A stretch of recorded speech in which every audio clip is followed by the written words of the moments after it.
history. Before we embark on our discussion, we had asked you earlier if you think the assenting of these new bills, the 7 of them, will make a difference to you as Kenyans. A lot of comments coming in, but now the comments have been outweighed by questions to Kimani Ichung'wa. But yes, most of you believed that the government has no good interest or intention with signing of these bills into law. In fact, you say it's a finance bill back through the back door. I'll be asking Kimani Ichung'wa about that, but thank you so much for holding on.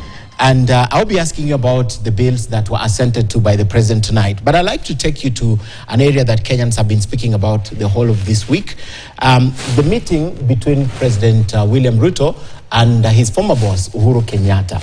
What is going on? Why were you first aware that that meeting was going to happen? Yes, I was. Why didn't it happen at State House? Why did it happen in Ishaweri, Uhuru's home? Because the former president invited the president to his house. Oh, it's him who invited the president to his house. And the president, if I invite the president to my home, he'll tell me where he can go to State House. Not necessarily. I have invited the president to my house and he's come. You are a member of parliament. and Uhuru Kenyatta is a former president. A former president. Okay. So if he invited you, you would definitely go. I would definitely go. And remember William Ruto was his deputy for 10 years. Yes. It's a good practice. Actually, there was a lot of positive comments and sentiments around that. The country needs such leadership. I mean, it's very magnanimous for the president to go to see the former president. It was very magnanimous. But then it raised a lot of questions. Is he seeking Uhuru's help in governing the country? Has he lost this country? Not at all, Ken. And I think people should not view it in that perspective.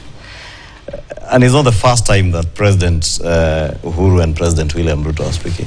It's not the first time.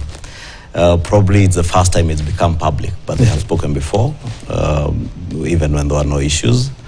Right from the last 2 years that President William Ruto has been governing after taking over from President Uhuru Kenyatta.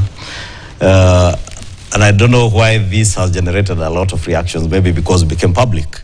But as you say, it's a good practice, and that's the way it should be. Former presidents, remember, right from the time of Daniel Arap Moi, when Mwai Kibaki took over from him. So Uhuru going to consult with him? Uhuru would consult with President Kibaki even when it was not very well.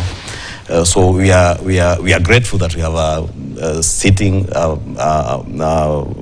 president who has the benefit of getting the counsel and getting to talk to a former president that he has succeeded. And as I said, remember, many of the programs that are being administered or implemented by this administration are carry-on of what was being done under the Jubilee administration. Okay. And therefore, these occasional engagements are good for the country.